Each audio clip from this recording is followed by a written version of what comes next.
முதல்வராக விஜய் பதவியேற்றதும் கையெழுத்திட்ட அறிவிப்புகளில் சிங்கப்பெண் சிறப்பு அதிரடிப்படை திட்டம் முக்கிய கவனம் பெற்றது. பெண்கள் பாதுகாப்பை உறுதி செய்ய பிரத்யேக படையாக இந்த சிங்கப்பெண் படை செயல்படும் என்றும் முதல்வர் விஜய் தெரிவித்திருந்தார். இந்த அறிவிப்பை தொடர்ந்து சிங்கப்பெண் படையில் உள்ள பெண் காவலர்களுக்கான சிறப்பு சீருடையின் படங்கள் வெளியிடப்பட்டது. இத்திட்டத்தின் தொடக்க விழா இன்று சென்னை ராஜரத்தினம் மைதானத்தில் நடைபெறுவதாக இருந்தது. அதற்கான அனைத்து ஏற்பாடுகளும் அரசு சார்பில் செய்து முடிக்கப்பட்டது. டெல்லி சென்று திரும்பிய முதல்வர் விஜய் இன்று அத்திட்டத்தை தொடங்கி வைப்பார் என எதிர்பார்க்கப்பட்ட நிலையில் கடைசி நேரத்தில் தொடக்க விழா நடைபெறவில்லை. அதே நேரம் இன்று முதல்வர் விஜயின் தனி உதவியாளர் ஜெகதீஷின் வீட்டு விழாவில் பட்டு உடையில் முதல்வர் பங்கேற்றார்.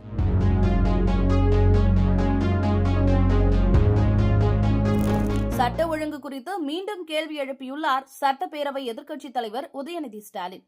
கடலூரில் 25 வயது மதிக்கத்தக்க பெண் ஒருவர் கொடூரமாக கொலை செய்யப்பட்டுள்ளது மிகுந்த அதிர்ச்சியை ஏற்படுத்துகிறது. இப்படி தொடர்ச்சியா நடக்கிற குற்ற சம்பவங்களை பார்க்கும்போது தமிழ்நாட்டுல சட்டம் ஒழுங்குன்ற ஒண்ணு இருக்கா இல்லையான்னு மக்களுக்கு சந்தேகம் வருது. இந்த சோஃபா மாடல் அரசு அமைஞ்சது முதல் கொலை, கொள்ளை, பாலியல் வன்கொடுமைன்னு இப்படி குற்றங்கள் நடக்காத நாளே இல்ல. தேர்தல் பிரச்சாரத்துல பக்கம் பக்கமா பேப்பர் வச்சு சட்டம் ஒழுங்கு பத்தி வாய்க்கிழிய பஞ்ச் டயலாக் பேசினவர் முதலமைச்சரானதும் டீப் ஸ்லீப் மோடுக்கு போயிட்டாரு. பெண்கள் பாதுகாப்புக்காக நீங்க அறிவிச்ச சிங்க பெண்கள் படையோட தொடக்க விழாவை கடைசி நேரத்துல ரத்து செஞ்சிருக்கீங்க. நிகழ்ச்சியை தள்ளி வச்சிருக்கீங்களா இல்ல அந்த முயற்சியையே தள்ளி வச்சிட்டீங்களான்னு மக்கள் கேட்கிறாங்க. சிங்கப்பெண் படையின்னு பேரையும் யூனிஃபார்மையும் மாத்துறதுதான் மாற்றமா இல்ல சட்டம் ஒழுங்க நிலைநாட்டவும் அவகாசம் வேணுமா? நீங்க டைம் எடுத்து கத்துக்கிட்டு வந்து சட்டம் ஒழுங்க காப்பாத்துற வர தமிழ்நாடு தாங்காது சிஎம் சார் என தனது எக்ஸ் பக்கத்தில் உதயநிதி ஸ்டாலின் பதிவிட்டுள்ளார். திமுக எம்பி கனிமொழி அவர் வெளியிட்டுள்ள எக்ஸ் பதிவில், கடலூரில் இளம்பெண் ஒருவர் கொடூரமாக கொலை செய்யப்பட்டு புதைக்கப்பட்ட செய்தி, தூத்துக்குடியில் நண்பர்களுடன் ஏற்பட்ட தகராறில் இளைஞர் ஒருவர் வெட்டி கொலை செய்யப்பட்ட செய்தி என தமிழ்நாட்டில் அடுத்தடுத்து வேதனை அளிக்கும் குற்ற சம்பவங்கள் நிகழ்ந்துள்ளன. தமிழ்நாட்டில் அதிகரித்து வரும் சட்ட ஒழுங்கு பிரச்சினைகளின் தீவிரத்தை உணர்ந்து எப்போது செயல்பட போகிறது தாவேக அரசு? மகளிர் பாதுகாப்புக்காக இன்று தொடங்கப்படும் என்று அறிவித்திருந்த சிறப்பு அதிரடிப்படை திட்டத்தை நிறுத்தி வைத்துள்ளது ஏன்?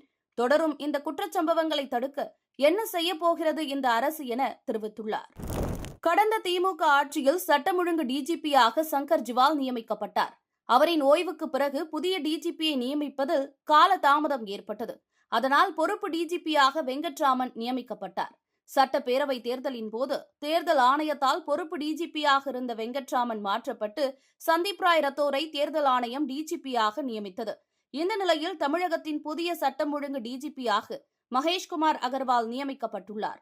மேலும் தமிழ்நாட்டில் 30 IAS அதிகாரிகளை பணியிட மாற்றம் செய்து தமிழ்நாடு அரசு உத்தரவிட்டுள்ளது. காவிரியின் குறுக்கே மேகதாட்டு அணை கட்ட கர்நாடகா முயல்வதை கண்டித்து சிபிஎம், சிபிஐ கட்சிகள் சார்பில் இன்று தஞ்சையில் ஆர்ப்பாட்டம் நடந்தது. இவ்விவகாரம் குறித்து எக்ஸ் தளத்தில் கருத்து பதிவிட்டுள்ள சிபிஎம் கட்சி, மாநில உரிமைகளில் தாவேக அரசுக்கு ஊசலாட்டம் கூடாது என தெரிவித்துள்ளது. ஒரு அரசியல் சாசனம் எவ்வளவு நன்மை வாய்ந்ததாக இருந்தாலும் அதை செயல்படுத்துபவர்கள் நல்லவர்களாக இல்லாவிட்டால் அது மோசமானதாகவே இருக்கும் என்பது சட்டமேதை அம்பேத்கரின் மணிவாசகங்களில் ஒன்று. மாநில உரிமையை நிலைநாட்டும் வகையில் உச்சநீதிமன்றம் வரை சென்று பெறப்பட்டுள்ள தீர்ப்பை செயல்படுத்த தமிழகத்தில் அமைந்துள்ள தாவேக அரசு முன்வர வேண்டும். மாநிலங்களில் அரசு மாறலாம், ஆனால் மாநில உரிமைகள் என்பதும் கூட்டாட்சி என்பதும் அரசியல் சட்டத்தின் அடிப்படை மாண்புகளாகும். இதில் சமரசத்திற்கு இடமில்லை. மாநில உரிமைகளை நிலைநாட்டுவதில் தாவேக அரசுக்கு ஊசலாட்டம் கூடாது என வலியுறுத்தியுள்ளது சிபிஎம் கட்சி. காவிரியின் குறுக்கே மேகதாட்டு என்ற இடத்தில் புதிதாக அணையை கட்டுவதற்கான தொடர் முயற்சியில் கர்நாடக மாநில அரசாங்கம் ஈடுபட்டு கொண்டிருக்கிறது. அப்படி ஒரு நிலைமை ஏற்பட்டால் குறிப்பாக காவிரியை நம்பியிருக்கக்கூடிய தமிழகத்தினுடைய நெற்களஞ்சியம் என்று போற்றப்படுகிற டெல்டா மாவட்டங்கள் கடுமையாக உற்பத்தி பாதிப்பு என்பது ஏற்படும். ஏற்கனவே வழங்கியிருக்கக்கூடிய உச்சநீதிமன்ற தீர்ப்புக்கு விரோதமாக தொடர்ச்சியாக கர்நாடக மாநில தலைவர்கள் இத்தகைய கருத்து, முதலமைச்சர் உள்ளிட்டவர்கள் இத்தகைய கருத்துக்களை வெளியிட்டுக் கொண்டிருக்கிறார்கள். 2018ஆம் ஆண்டு உச்சநீதிமன்றம் தீர்ப்பு வழங்கிய போதே இரு மாநிலங்களுக்கு இடையில் பாயக்கூடிய நதிகள் அனைத்தும் தேசிய சொத்து, அதிலே ஒரு மாநிலம் மட்டும் உரிமை கொண்டாட முடியாது என்று மிக தெளிவான தீர்ப்பை உச்சநீதிமன்றம் வழங்கியிருக்கிறது. அந்த தீர்ப்புக்கு விரோதமாகத்தான் இப்போது கர்நாடக மாநில அரசாங்கம் நடந்து கொள்கிறது.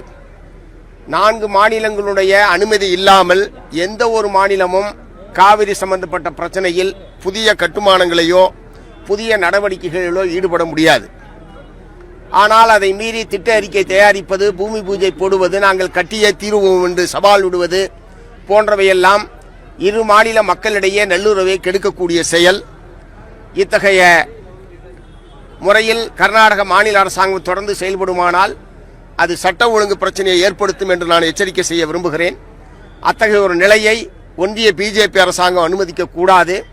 2018ஆம் ஆண்டு உச்சநீதிமன்றம் தீர்ப்பு வழங்கிய போது அதன் மீது எந்த விதமான மேல்முறையீட்டுக்கும் செல்ல முடியாது. அடுத்த 15 ஆண்டுகளுக்கு இந்த தீர்ப்பை மாற்ற முடியாது என்கிற அறுதியிட்ட தீர்ப்பை அவர்கள் வழங்கியிருக்கிறார்கள்.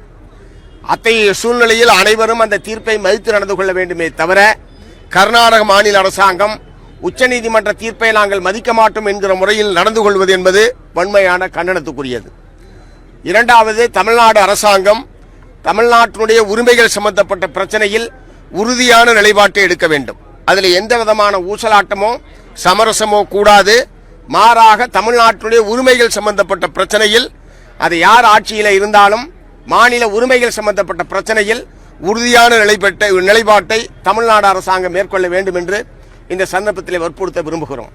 இப்போது உச்சநீதிமன்றம் மறு சீராய்வு மனுவை தள்ளுபடி செய்திருக்கக்கூடிய நிலையில் சட்ட வல்லுநர்களை கலந்து பேசி சட்டப்படியாக என்ன வாய்ப்புகள் இருக்கிறது என்பதை தமிழ்நாடு அரசாங்கம் ஆலோசிக்க வேண்டும். சீராய்வு மனு தாக்கல் செய்வதா அல்லது தென்னிந்திய பசுமை தீர்ப்பாயத்தை அணுகுவதா உள்ளிட்ட பல்வேறு அம்சங்கள் சம்பந்தமாகவும் தமிழ்நாட்டில் சட்ட வல்லுநர்களை கலந்து பேசி தமிழ்நாடு அரசாங்கம் அதற்குரிய நடவடிக்கை எடுக்க வேண்டும் என்று இந்த ஆர்ப்பாட்டத்தின் வாயிலாக நாங்கள் வற்புறுத்த விரும்புகிறோம். ஒன்றிய பிஜேபி அரசாங்கம் எப்போதுமே தமிழ்நாட்டை ஒரு மாறுபட்ட கண்ணோட்டத்தில் பார்க்கிற ஒரு போக்குதான் கடந்த 10-12 ஆண்டுகளாக இருந்து வந்திருக்கிறது. அது எந்த துறை சார்ந்த பிரச்சனையாக இருந்தாலும் சரி. இந்த பிரச்சனையில் உச்சநீதிமன்ற தீர்ப்பை நடைமுறைப்படுத்த வேண்டிய மிகப்பெரிய பொறுப்பு, அதை உறுதிப்படுத்த வேண்டிய பொறுப்பு ஒன்றிய ஆட்சியாளர்களுக்கு இருக்கிறது. ஆகவே எல்லா மாநிலங்களும் சமமாக பாவிக்கிற உச்சநீதிமன்ற தீர்ப்பின் வழிகாட்டில் அடிப்படையில் நடந்து கொள்வதை ஒன்றிய பிஜேபி அரசாங்கம் உறுதிப்படுத்த வேண்டும். பாரபட்சமான முறையில் நடந்து கொள்ளக்கூடாது என்று ஒன்றிய பிஜேபி அரசாங்கத்தை நாங்கள் கேட்டுக்கொள்கிறோம். ஒன்று, சட்ட ரீதியான வாய்ப்புகள் என்ன இருக்கிறது என்பதை தமிழ்நாடு அரசாங்கம் யோசிக்க வேண்டும். தமிழ்நாட்டினுடைய மிக முக்கியமான பாசன ஆதாரம் குடிநீர் ஆதாரம் என்கிற முறையில் காவிரி மீதான நம்முடைய உரிமையை பாதுகாப்பது சம்பந்தப்பட்ட பிரச்சனையில் அனைத்து கட்சி கூட்டத்தை நடத்தி ஆலோசனையை பெற வேண்டும் என்கிற கோரிக்கையை ஏற்கனவே நாங்கள் எழுப்பியிருக்கிறோம். இந்த ஆர்ப்பாட்டத்தின் வாயிலாகவும் அதை வற்புறுத்துகிறோம்.